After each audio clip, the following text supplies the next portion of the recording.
kind of do the same thing. We're here, we're ugly, but it's just expressing ourselves. So why is that a problem? What could you expect us to say? Oh, his body count has to be this, or he in this whole social media world, and understanding that just because I put my heart and soul in it doesn't mean it's gonna blow up in one day. She's got juvenile dermatitis. That's an illness that's one in a million, right? I feel like we always put this time frame on what we should do at certain ages. Just live your life. I don't feel like you have to be 30 and be married. And I'm not scared of no TikTok warriors. I'm not scared of no Snapchat, no Instagram. She's not. Because of people like that, it's like the door now opens up more to people who want to just be creative. Yeah. Like, it's like you're always constantly on this journey to like, I feel like guys judge guys so hard. Like if you're not like. Welcome to Shania Sound Podcast. Currently I'm supposed to be waiting for someone, but because I don't kind of want the session to be wasted, I thought I would kind of do my own one in hopes that the guest comes, then they can join in after. So let's start with the basics. I'm Shania, I'm 18.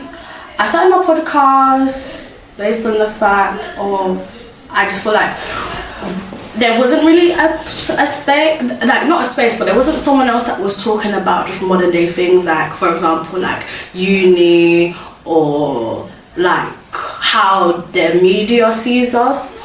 And I thought, let me come now and kind of make the space. So I've been spending a lot of time inviting people, messaging people, and then when it comes to it, it's like, oh, sometimes you're not going to get people that want to come in. That's perfectly fine. Sometimes you're going to get ignoring, sometimes you're not. It's alright. But yeah, I think that's all part of life. When it's time to build a story, sometimes it can be hard and sometimes it's going to take time. And I feel like I'm learning that, but I'm learning in extent as a hard way rather than the actual morals of everything. But it doesn't matter because I'm still gonna try, I'm still gonna do it. But the topics that I want to discuss today would have to be, I'm gonna talk about uni first. I've heard a lot of the times that people go to uni and they're not making a lot of friends, or they're very isolated, and like I had the opportunity to kind of make my own friends, which is lucky for me, but it's kind of like for some people it's harder. And I feel like a lot of times you see the kind of people's mental health when you go to uni, and I feel like people, more extent like the black community, they see mental health as this foreign, this stigma thing, this disgusting thing, when I feel like when you actually are by yourself, when you learn to be by yourself, it's one of the hardest stages that you will ever go through. And I thought it's now the time where people need to go to uni and kind of latch onto people that look like them, do activities that you like, but then also it's a part of finding yourself in these times of being alone, because just because you're alone for a certain period of time doesn't mean that you're going to be alone for the rest of your life. It just means that you're at one point of your story rather than the rest of it. So don't be disheartened if you're going to uni and you're not making the friends, you're not socializing. It's just going to be one step. You never know in the next 3 months, 4 months, 2 months, maybe even 2 weeks. You don't know what's going to happen from there. So just give yourself the time to understand yourself before you go out there trying to hold on to certain beliefs, trying to be this certain person. I think that's the most important thing when it comes to starting uni, starting a new chapter. You're 18, you just want to be free. And also, like, just because you go to uni and you see the certain things, like obviously we grew up with Nella Rose at uni, and Nella was having fun. She had the guy-girl group chat, guy-girl friendship. She had multiple friendships. Let me tell you for real, uni is not like that. Uni will never be like that. Just because you saw Nella having fun does not mean that you're the one that's going to be having fun, right? Especially if you're not putting yourself out there. That's the most definite thing. I don't think I would have made friends at uni if I didn't, to a certain extent, put myself out there and actually take the time to get to know these girls, because we need to understand a lot of people don't know you from nowhere. So what you got to do, you got to do your thing. You got to put yourself out there. You got to do the time, and you got to do all of that.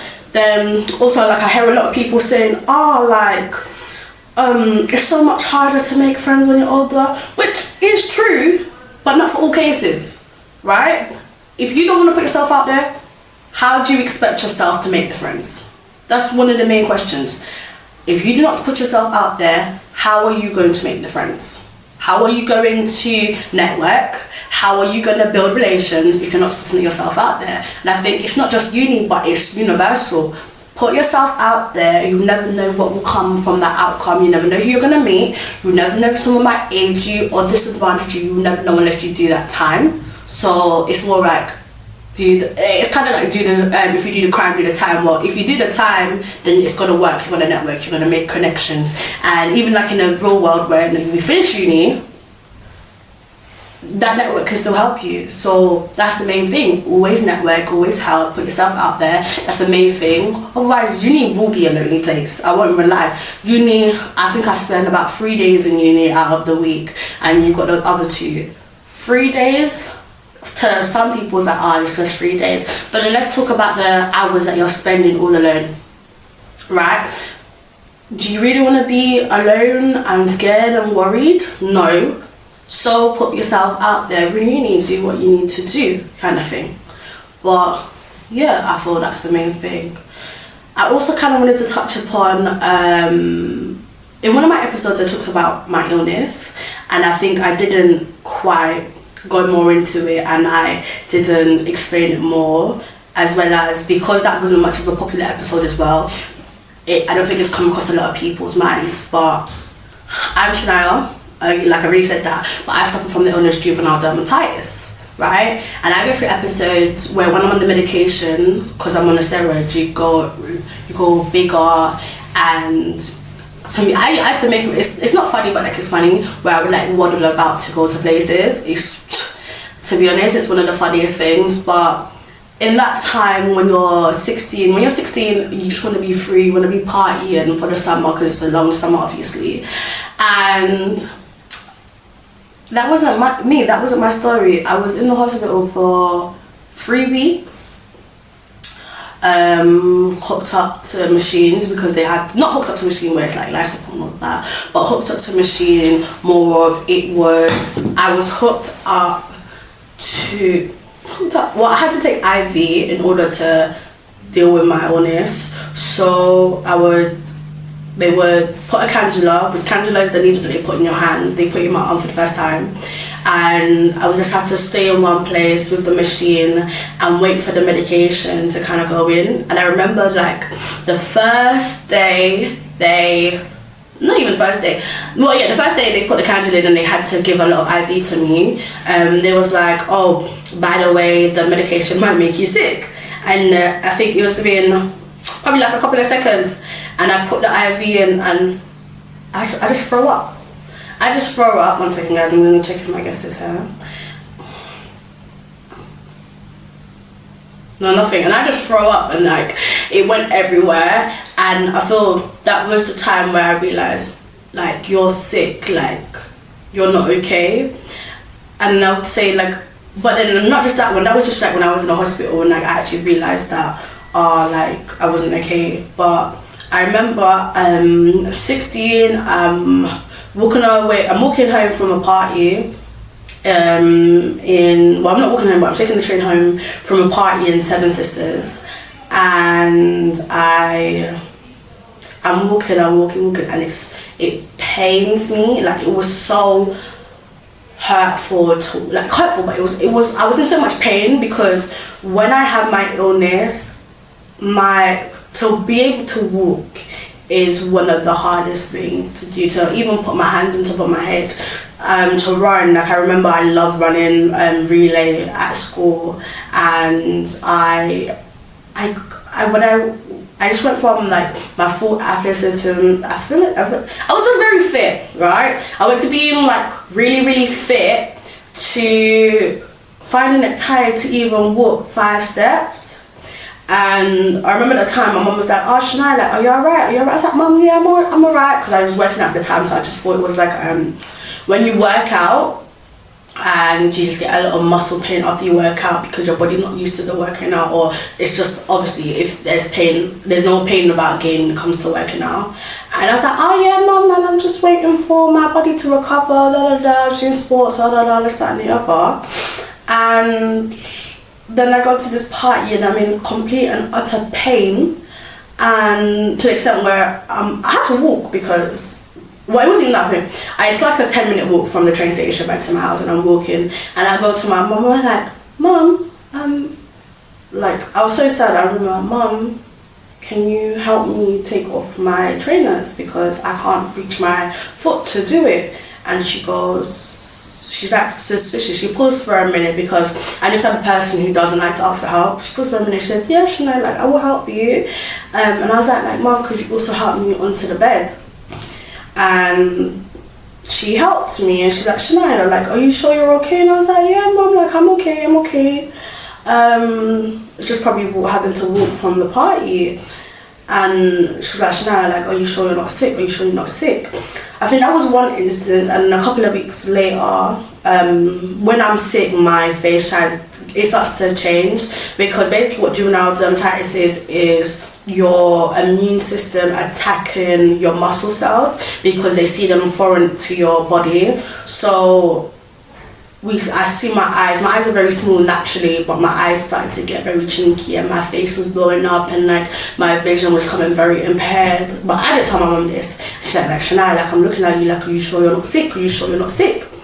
I said, no, Mum, like, I'm fine, like, I'm okay, like, don't worry about it, I'm okay.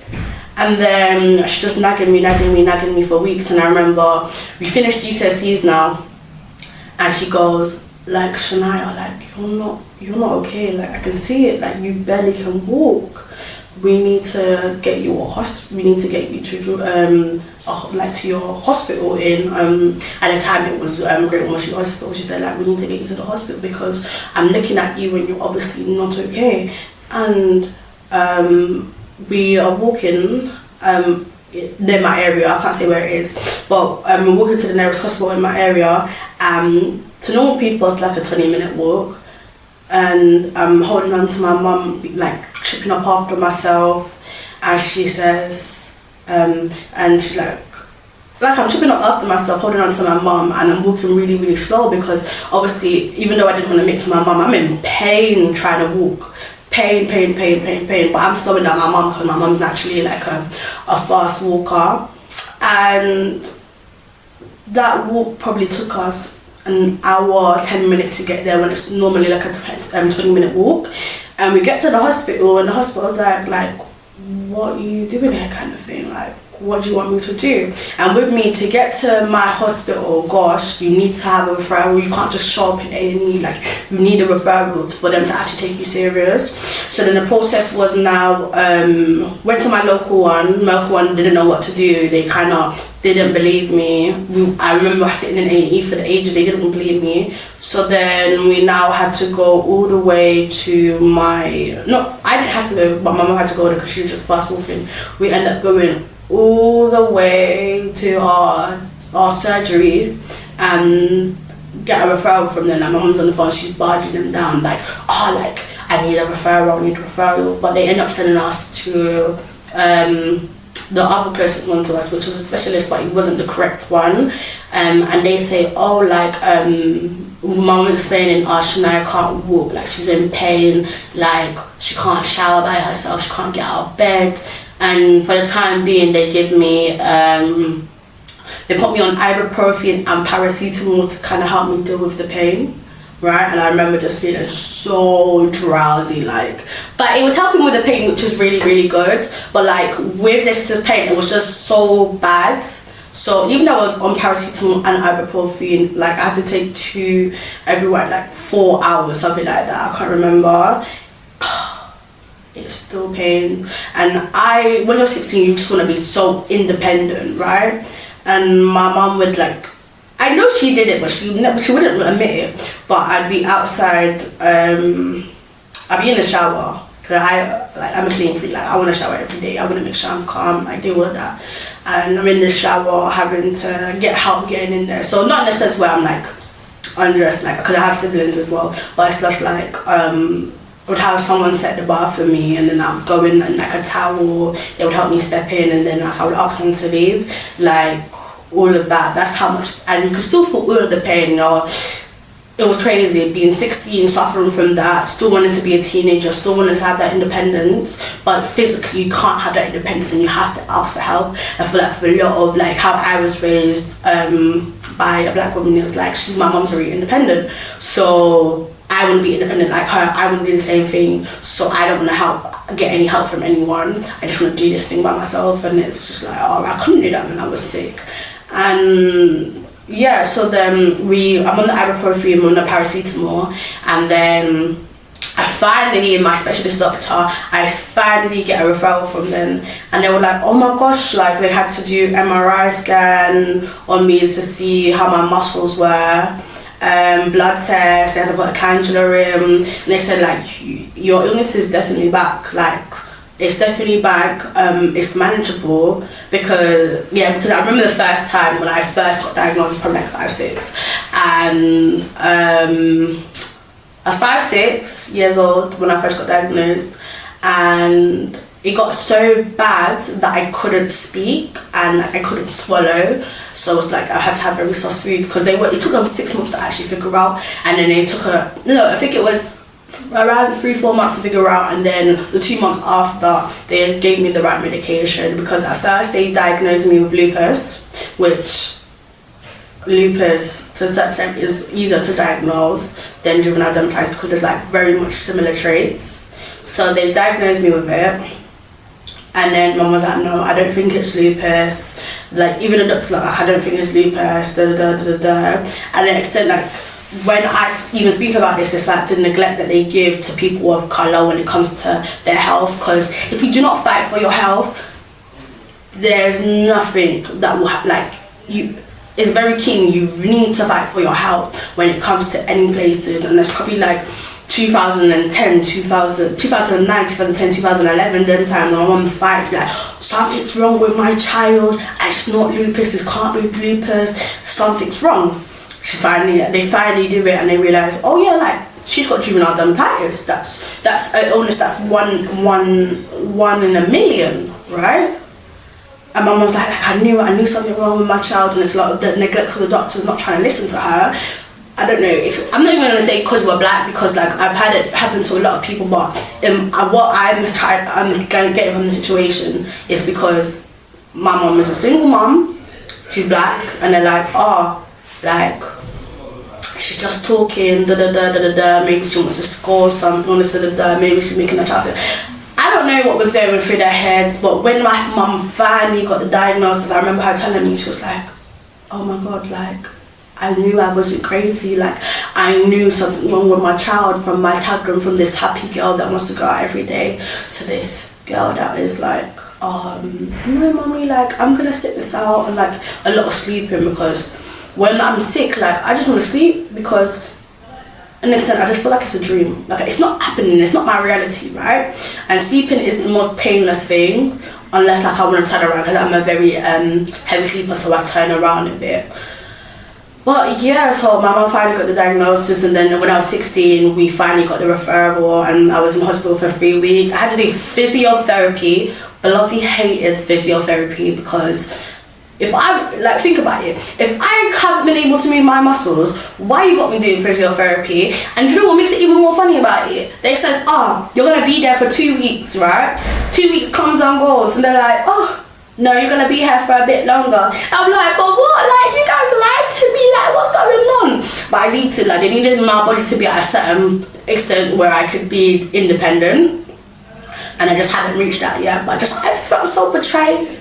And then on one weekend, not the first weekend, but the second weekend when I was at the hospital, there was a lot of improvement in me, right? And I feel like they wanted to me because I was in remission for like 10 years, and I came out of it. And one weekend, the doctor said to me, maybe you can come home, go home for the weekend, and then they take it away from me. And I'm like, what? Like, what do you mean? Like, I remember crying so hard, because you gave me the opportunity to say, like, you might be able to go home, and then you take it away from me. And I was like, hold on, wait a minute. As a 16-year-old, I'm going through so many different things, right? I'm missing home, I'm sick, I'm missing home. and you tell me, oh, like, you can finally go home, to, oh, wait, no, I don't think you're well enough, I don't think you should go home. And with me having my illness when I was younger as well, my house was already equipped to my illness. So it meant that I had like these two pole dangle things to hold on to. We had a step made as well. So my house was already equipped to have me home anyway. So I was like yeah, like I can go home, da da da da da. And I remember my physio, my top physio at the time as well, I think her name's Sue, I think it is. She was like, oh, like, are you sure you can go home? I'm like, please, like, let me go home. Like, I actually remember this one. I'm gonna like, please, man, please let me go home. Like, I just miss home. Like, I remember having a breakdown. I was upset. Like, I was crying, and like one of the nurses comes running into me. She's like, are you okay? Like, are you alright? It's like, yeah, the doctor's there. Like, I'm upset, of course. Like, who wouldn't be upset in that situation? But yeah, I'm pleading to my physio, like, please let me go home. And I remember her saying to me, she said, Shania, I'm gonna let you go home because I can see the like how happy you like, since we told you can go home, I see how much happier you are. And she says to me, you can go home, but we have to take the wheelchair with you. I had to go walk around the hospital in a wheelchair because I couldn't balance properly. Like, I was very clumsy over it. And I said, like, do I really want to take that wheelchair home? I was like, and she's like, well, if you want to go home, you better take that wheelchair. And I was like, oh, because to me, because this is term in sociology, I learned it's this learning disability, or it's like people, because they see you in a wheelchair, they automatically assume that you're weak. So when I heard, oh, you gotta bring home the wheelchair, I was like, I don't want people in my state, I don't want strangers to come up to me and think I'm less able just because I'm walking around with it. Which also, I did help me learn that being disabled comes in a lot of different shapes and sizes. Just because I don't physically look disabled doesn't mean I'm not. But also, just because I'm disabled doesn't mean that it's a hindrance to me. I can still do different activities. I can still have a normal life, or what society says is normal. So it's not really that deep. But I remember, like, as I said, okay, come, I'm gonna take it home. I'm gonna take it home. She said, like, if you wanna go anywhere, make sure you take the wheelchair with you. I don't want you walking, I don't want you hurting yourself. And you also need to have some firm pair of trainers, because if you fall, it's over and it means that you're never able to go out again. I was like, I was so surprised, and it's like, okay, cool. So now I get home. I get home with the wheelchair, with my stuff. My sisters, they haven't seen me. Oh, by the way, I'm the second oldest of 5 girls. My sisters, they haven't seen me. Like, they know Shania is this strong girl, doesn't let anything stop her. And they see me and they just come running to me. And like my little sister Shante, praise you Shante, I'm auntie. She walks up to me. She's so smiley. She's so happy to see me. She's like, oh my gosh, like Shania. Like, she's catching up and like she's telling me how things was. And then my sister Shania is happy to see me as well. Hi.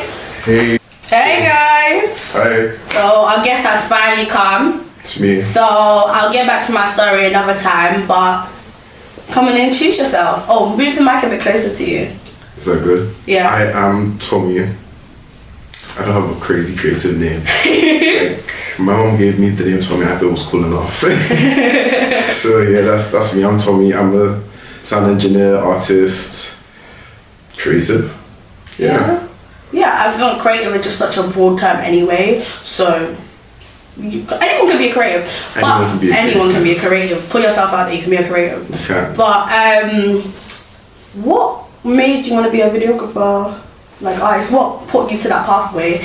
And also, like, what was your parents' opinions when you did that? I'm a sound engineer actually. So sorry. Yeah. Sorry. It's cool. I'm a sound engineer. So like, I've always loved music. I've grown up listening to music, all sorts of music, gospel, R&B. Never really a lot of hip hop, but like I found out, man, that was cool. And then there was church. I went to a small family church. And they really did a great job of nurturing the youth and like developing our skills. So a lot of the youth in our church, shout out to LCC, play instruments or sing. And that's where I kind of first discovered like my love of making music.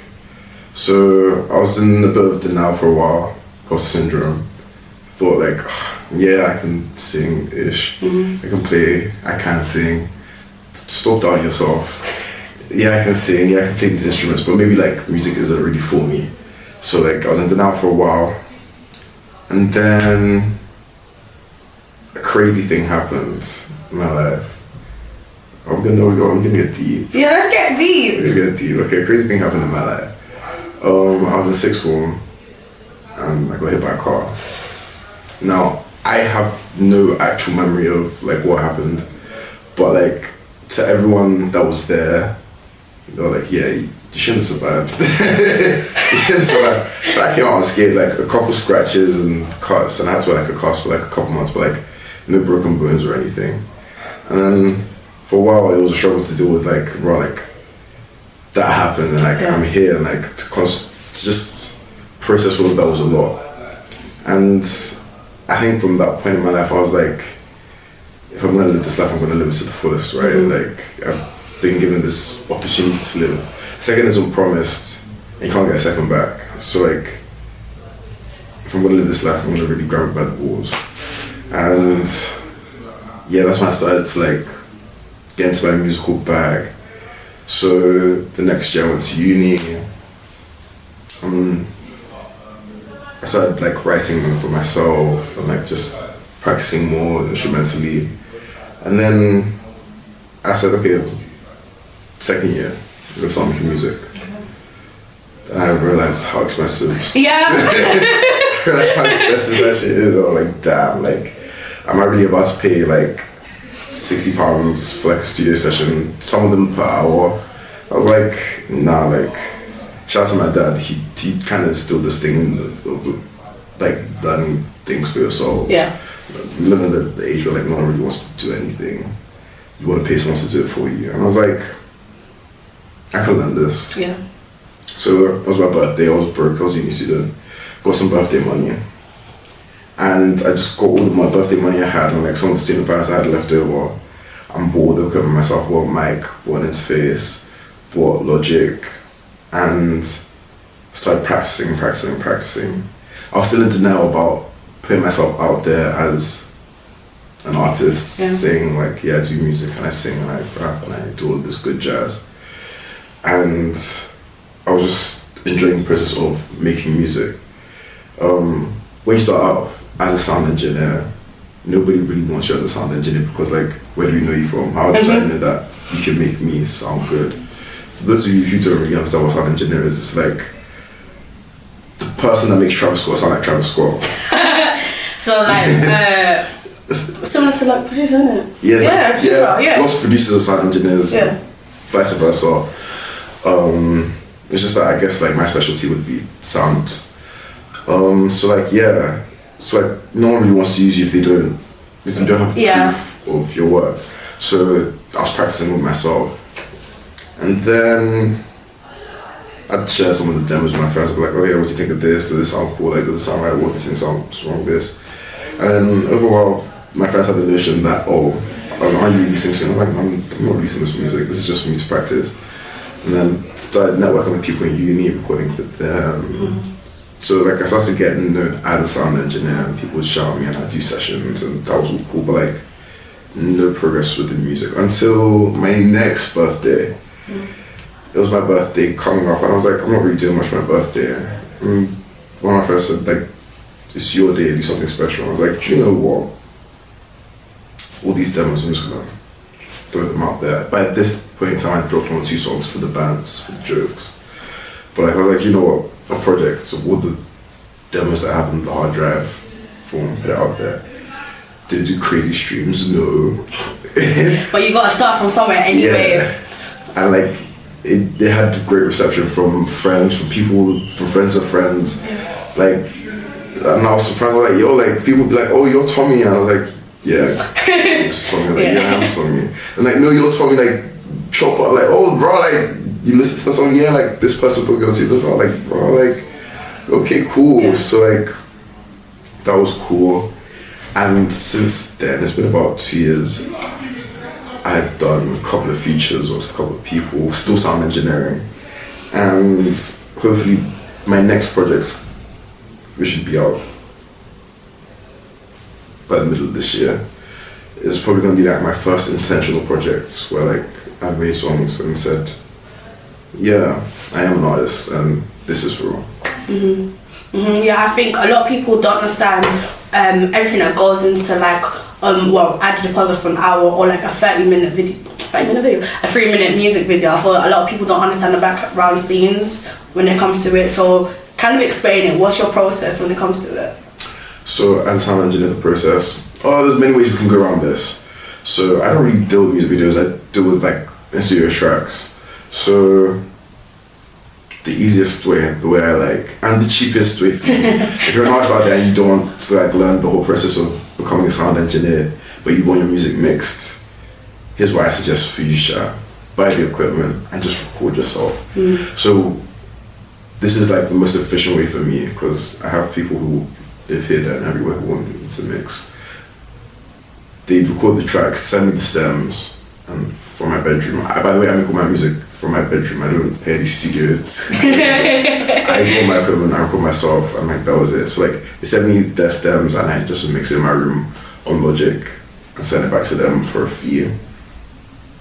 And that works. Or you could hire out a studio. Most of the bigger artists that I've worked with have done that. So like they tend to do that. So like they'll hire out a studio for X amount of hours, hire me separately as well, and then maybe if they wanted to make a brand new song, they'd record there, take the takes there. That's a lot longer and a lot more expensive, but I get paid regardless. so like either way, which way or for. But like yeah, I feel like it's all about having an ear for what sounds good. There's no real way of like mixing a song right. Obviously like there's just some things you're gonna have to do. You're gonna have to compress, you're gonna have to DS, you're gonna have to EQ, you're gonna have to pitch correct. But it's all about what sounds good to you and you being able to put your vision forward, express your vision in the right way. You know, what sounds good to you as the artist may not sound good to another artist, but you know what you were trying to express, and as long as you can do that at the end of your session or when you get your track back from your engineer, that's what matters. Yeah. So then, because, well, first of all, what did you study at uni? I studied construction management. I know, like, I hear a lot of people, like, I go to uni as well. I'm not going to use my degree yet. But I go to uni and people say they get the degree in certain things, but they don't use it. I use it. You use it? I use it. I'm not a full-time sound engineer. One day. One day. But that's why I was late today. Sorry. It's alright. So whilst being a creative, I'm also a project manager. So I'm using funds from my 9 to 5 to fund my creative lifestyle. Yeah.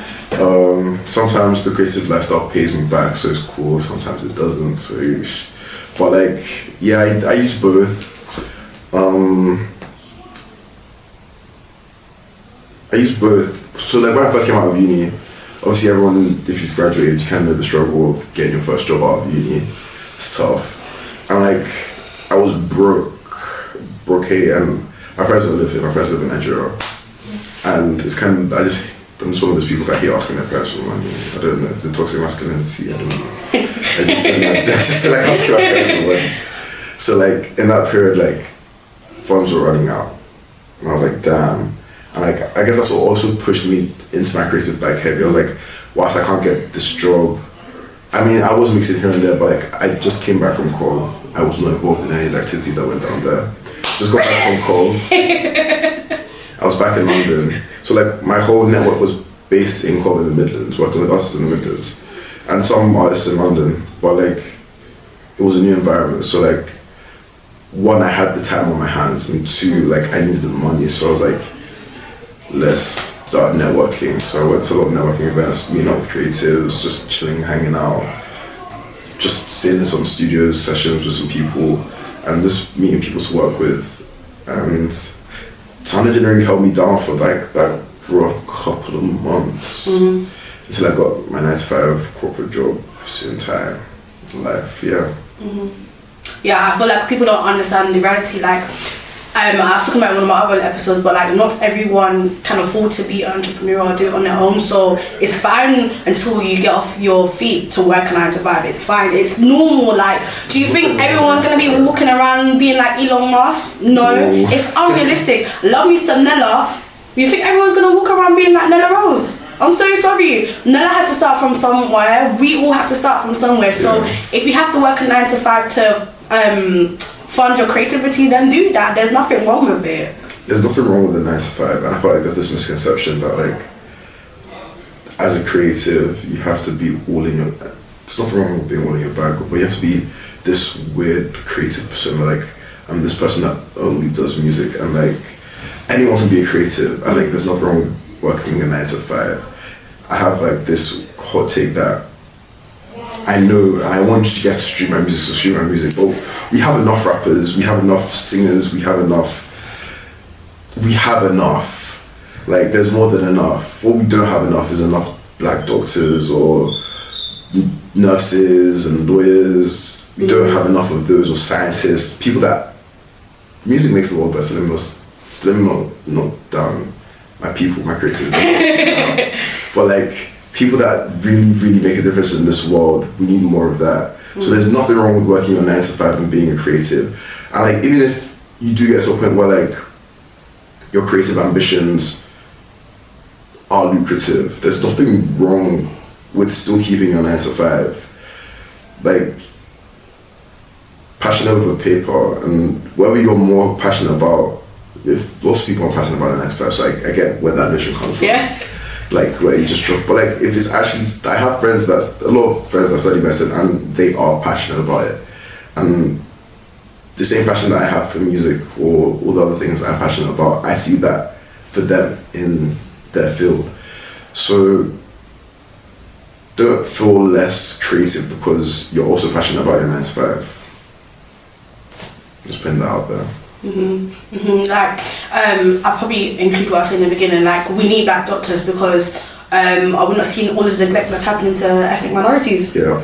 I can't remember her name top of my head, but she went to the hospitals with contractions. She ended up dying, her and the baby. So we need our black doctors, we need our black therapists.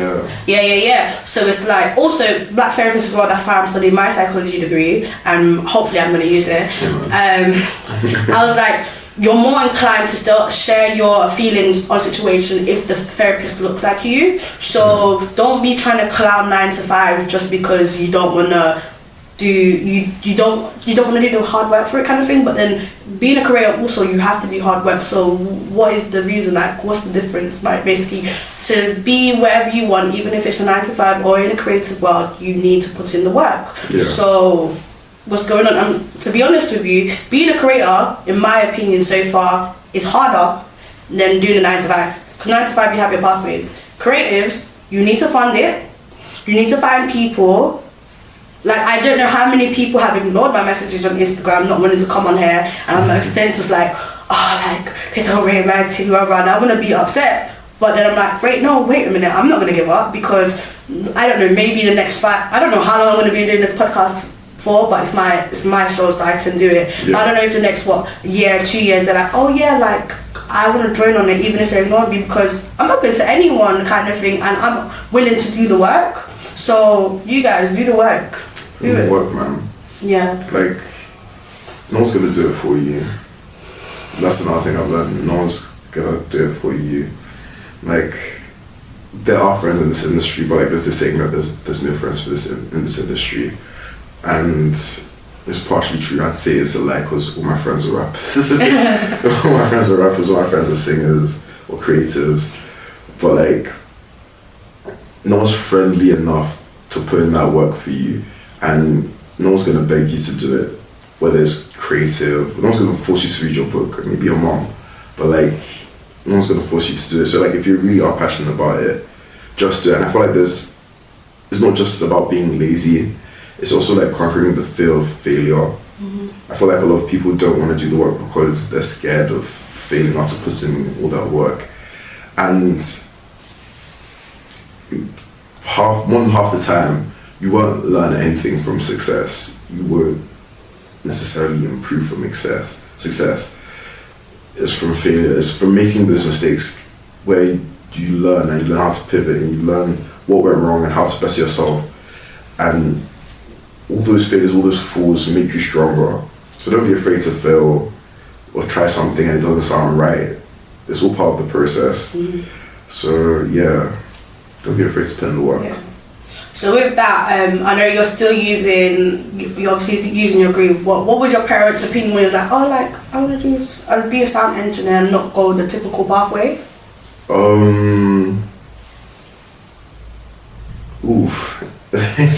Because people don't understand the influence that your parents can have on you when it's changed your dreams. So that's why I kind of asked the question. Yeah, I feel like I think it went through different phases. Right. So at first, obviously, I had my degree, and they're like, yeah, oh my gosh, Tommy's got a degree. Everybody come and see Tom, why's got a degree? And then I was looking for the job, and I guess then, well, not really my dad, my mum, but obviously not being in this environment, she doesn't understand how bad the job market is. And it's like, get a job, this person's got a job, like, why don't you get any job? And then it's like, how are you feeling, so how are you making money? Like, I'm just doing 1 or 2 gigs here and there. And I did gigs, but like, they never really rated my thing. They just thought like, oh, it's just doing a thing. And yeah, there was that. Then I finally now got my job. And I was still doing the music thing here and there. And then they were just like, okay, it's still a hobbyist. He's playing, at least he has his job, he's got his 9 to 5. And it was really until they started hearing from other people that Tommy does this, Tommy does that. Like, have you heard Tommy's music? Or Tommy was in the studio with this person, Tommy was in the studio with that person, or Tommy did this show for this person. And like, they were like, since when did you start doing? Like, I've always kind of told you, you guys just never really rated my thing. I feel like with African parents, there's this weird thing of like belittling your own. They never really want to see you as who you are until other people see you as who you are. They're always so afraid of like, oh, what will this person say, what will that person say?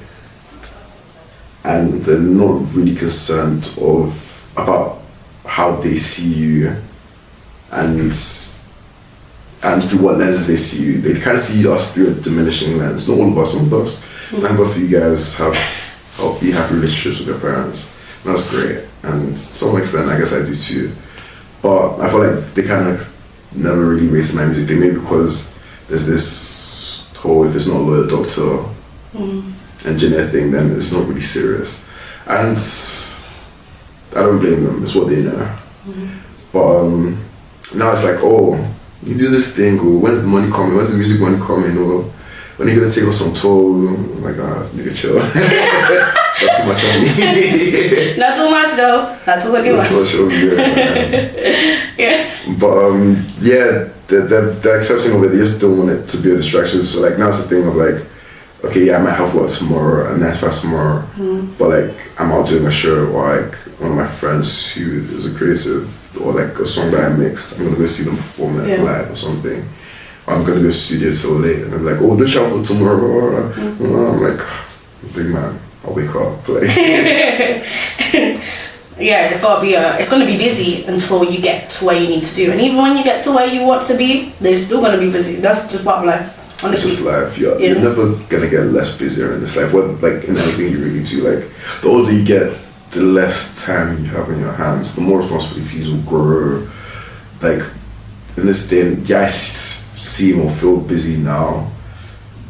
Wait until the next 5 years when I'm thinking about getting married or like having kids. Like you will never not get more busy, or like you just progress through your career and like you are now more responsible. You have more subordinates. You have higher responsibilities. Like you're never not gonna get less busy. So get used to being busy, man. Get used to it, adjust to it. That's like something that you picture as being so long will be your new reality. So you might as well. Yeah. So then, what motivates you? Like, what inspires you to keep on going? So I said the whole car crash thing. Yeah. And then it's a thing of like, Okay, cool. The time where I do die for real. Oh, wish that on yourself. Touch wood, what the hell? No, touch wood, but like touch touch virtual wood. But we all go one day. But like the day I do go, within my time in Jesus' name, like I don't want to look back at my life and like have like any regrets or be like, oh, I wish I tried this thing, or I wish I did, not just music or like creative, it's just anything really in life. Like, God forbid, I can die today and still be like, do you know what, like, I lived my life to the fullest and I really enjoyed my life. Like, whether it was like with my friends, my family, or whether it was with music or like my career, or like I seize every moment and every opportunity that I can that makes me and people around me happy, and like I'm happy about that. So like I wouldn't want to die one day and say like, oh, maybe I should have tried this music thing more. Maybe one day I will decide to like stop doing music. I don't see it happening, but like maybe one day, like, who knows, I'll be like, yeah, I'm kind of done now. And like I would only want to do that if it came to a natural death, to a natural conclusion. I wouldn't want to die one day and be like, oh, maybe I should have tried harder, maybe I should have just kept on going for a couple more years, maybe none of that. Or so like I guess that's my motivating factor. I don't want to go without any regrets. That's like a similar thing to me. I was talking about it in the episode a bit, but I was just explaining I have an illness, juvenile dermatitis, and basically it's just like arthritis. I can't be able to explain all of it right now. And I came out of remission when I was 16, and I remember going through these depressive states, sadness, like not wanting to leave my house, not wanting to talk to anyone, because I felt like I didn't know what I was doing with my life. I felt I was just, I'm young, right? That's normal at 16. Yeah, I'm young, there's so many places to go, but like, because I'm now ill and I'm in a state where I can't move my own joints, I just feel even more stuck. Yeah. And I was like, I don't want to leave the world without first sharing my story, but also actually doing the things that I like. Yeah. Like, I feel like I deserve to tell my story. I kind of want to make a mark. I want to be in the history books kind of thing. I've always had that motivation. And like people are like, oh, like I always ask people like, do you want to be famous? And they're like, oh, like I couldn't be famous.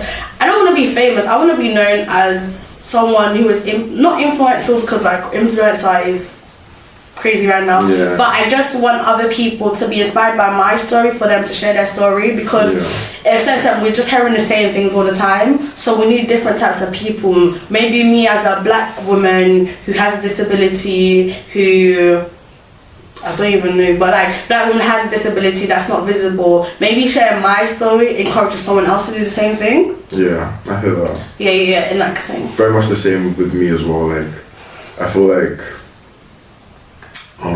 growing up, there was only so many examples that we had as black, not just black boys, but like black people in general, like in the media.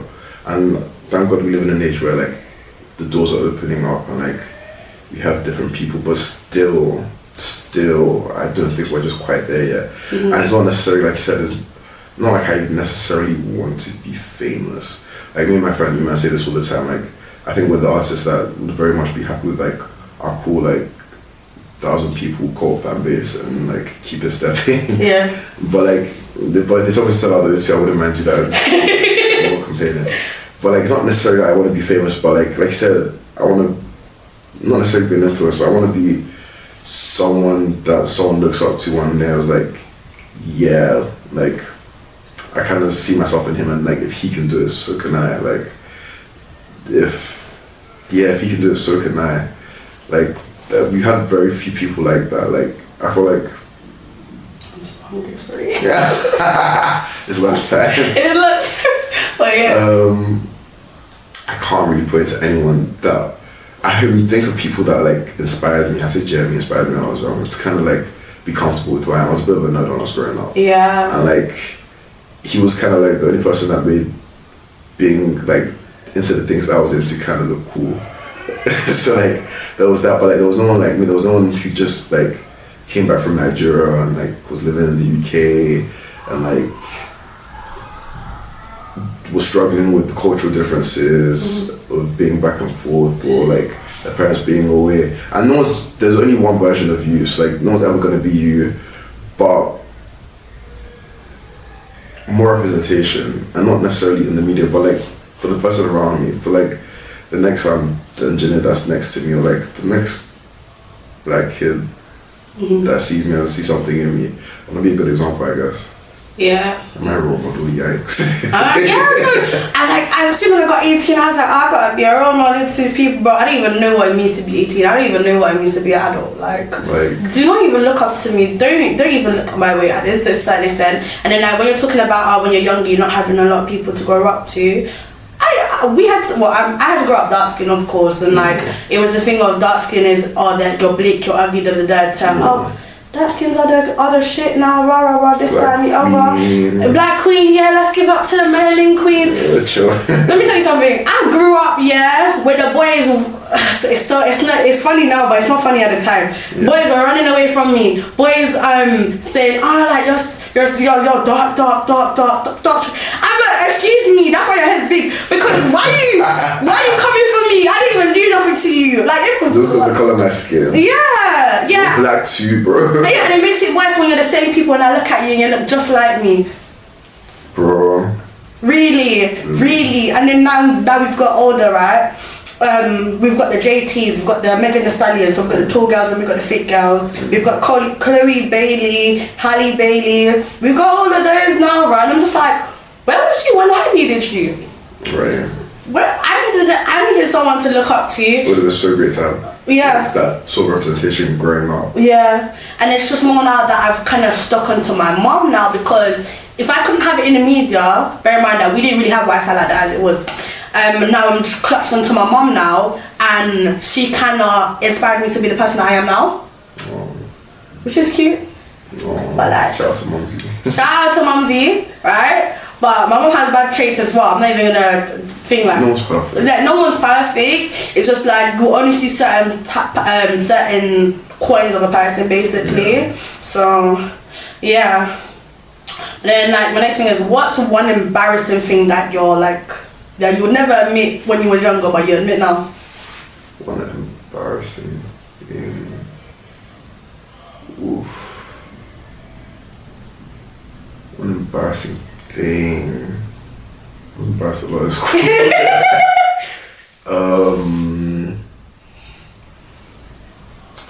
Oof. I don't think there was nothing I was afraid to admit. It was just embarrassing a lot. Because like I've always liked the things I've liked, and like it's not necessarily being.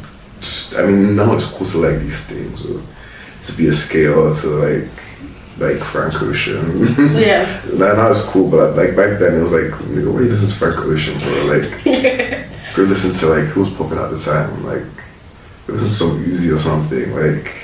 So I still listen to all of those guys, but like, I've never been the type of person that was like that shied away from liking what I liked. Mm-hmm.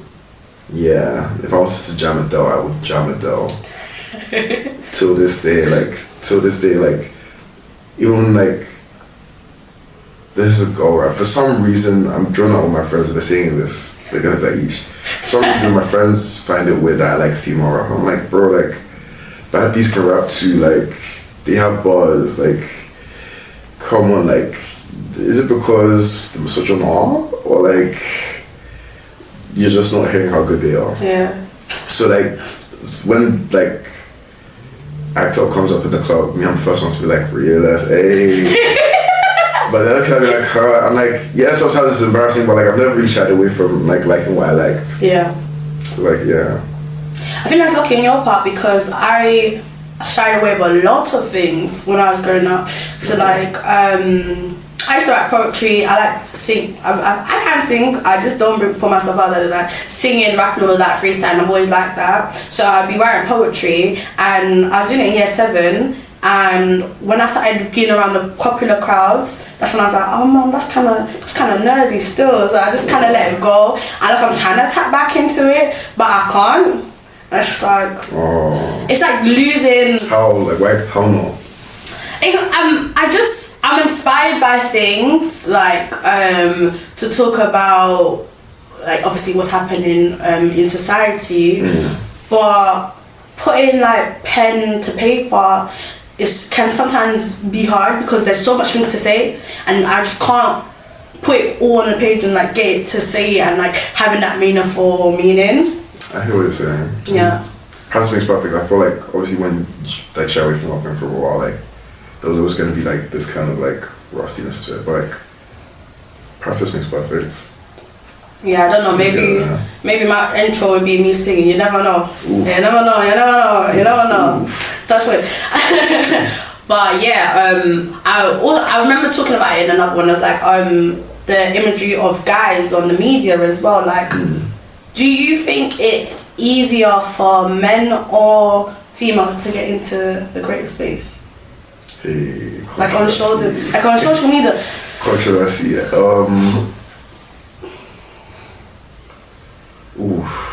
It's hard to say. I feel like both have their advantages and both have their stark disadvantages. I feel like on one hand, like in any industry, like men kind of just have this subconscious, it's the patriarchy. Like in any industry, like men always have like this controlling factor of an industry, and like one day I hope it disappears, but like for now it doesn't seem like it's going away that quickly. But on the other hand, like in terms of creativity is almost synonymous to like beauty and like aesthetic. And I guess that's where the girlies were, and like that's where pretty privilege comes into it. So like you can just get these opportunities just by being pretty. Like I don't agree with it a lot of the time. Again, going back to like female rap. Yeah. I don't necessarily agree with it a lot of the time.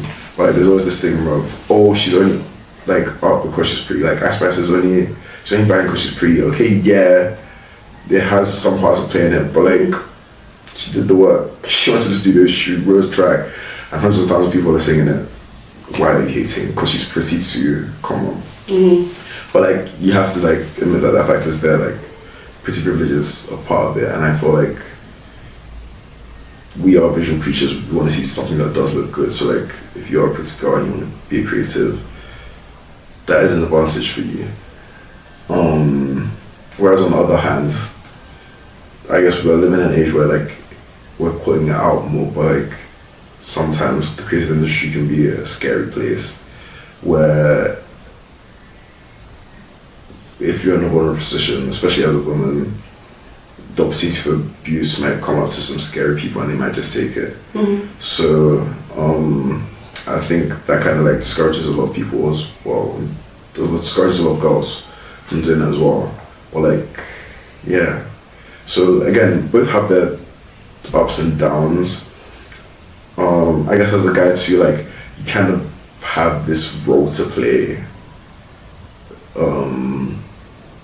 As a guy, there's this stereotype of like you kind of have to be this XYZ type of boy. Like, and once again, like we're changing as a society. I think like you have people like Dami who like who are different, but like for a very long time you had to come across a certain way for you to be socially accepted on not necessarily creative path, but on social, to the social society in general. That's what the people wanted to see. They wanted to see like angry black rappers say things. And guilty. I do love some like aggressive rap sometimes, but like that doesn't necessarily reflect me. I'd like to see other people do things that weren't just that, things that I'd be into. So like I think for both genders, they both have their advantages and struggles. It'd be hard to say who has the real advantage for me. Who do you think? The visual person I asked it, they said, oh, I feel like it's a lot easier for girls to get into it because like we've got wigs, we've got hair. You see a lot of girls wanting to learn how to do their hair. Yeah, that's also true. Girls with the body types, like if you see a fit girl, follow. Yeah, not me. My wife might be watching. not me. But like, yeah. And it's like with males, there's only like females and males do it. I've seen it where there's only one way a man can look and dress. So we're like, if he just like Central C, yeah, he's the one, he's good. But if he just like Dammy, he's too feminine. He needs to cover up some more, or he needs to be in a tracksuit. He Even Jordan that was on Love Island as well. He had dreads. He was more and more open clothes. And he changed up his style. And people was like, oh, is he gay? So if you don't dress in a typical tracksuit, then you have to be gay. Like that's something again. Like thank God, like I never really fell into that trap. But like I feel like because of people like Dammy, like the door now opens up more to people who want to just be creative and like express themselves more. But like you said, I feel like I say this to all I have so many girly friends. Shout out to the girls, and like they have so much more fun than us. They have so much more fun than us because they're not afraid to express their different versions of themselves. Like it'd be me and the girls, and like they're all girls, but like they're all different people. They have their own different aesthetics. They have all different things that they like, and like they all appreciate each other's like expressions of themselves. Whereas forget about like girls even appreciating us as guys. We don't even appreciate another guy looking differently. So like I feel like one, like it's about building the confidence to be able to like express yourself differently, not necessarily differently, but in the way that you want to be seen, like the way you think is cool, not just because like the world thinks is cool. By the way, I have nothing against popular, like contrary to popular belief, I have nothing against tech fleeces. Like everyone's like, oh, tech fleece. People who are fashion dudes like usually come to slander. I have nothing. Tech fleece is comfortable, bro, but it's not my personal it's not my personal style, not my go-to. And like I feel like one is about building confidence to like express yourself the way you want to be seen, one, and two, learning to appreciate others for who they are as well, and not what you want them to be. Yeah. So if we do that as guys amongst ourselves, I feel like the girls will follow along soon after. Yeah, because in a certain sense, everything's just a trend. Yeah. If we see like a lot of guys and girls saying, oh, like don't be wearing the loose fitted clothes, don't be wearing the jeans, then you got other people saying it and it becomes a trend. But if you now turn around and say, oh yeah, like you can just however you want, it doesn't make you feminine, or if you even speaking up for yourself as well. Yeah. That's when you'll see other people's mind changing. If it's like the minority view can become the majority if more people are consistent and there's this constant idea of what it means to be a man or a female or how you dress, there's so much more to it. Yeah, definitely. I feel like the more we work with each other, I feel like the more we work with each other and like support each other in each other's dreams or like visions of expressing each other, like the more we'll feel comfortable doing it, and like I said, the minor will become the majority and it won't be a thing anymore. Whereas like I feel like too self-conscious to dress this way because that's not what guys do. But what does it really mean to be a guy? What does it really mean to be a girl? That's the question. Well, yeah, but unfortunately we have to end it here. Sorry. Don't worry, we're gonna reschedule, don't worry, but unfortunately we gotta end it here. But this is Shania Sound Podcast and we're here with Tommy. Yeah, and that's it, guys. Go like, subscribe, follow, and make sure you're being aware, because even though we only had a little bit of time with him doesn't mean he's not gonna come back. So be aware. But yeah, bye guys. Bye. We need to just be on your grind. Yeah. Be focused, be consistent. That's it. Yeah. You know, and things have to get bad for it to get better. So even though it's unfortunate events, at least you're where you want to be and you're happy. Creativity is almost synonymous to like beauty and like aesthetic.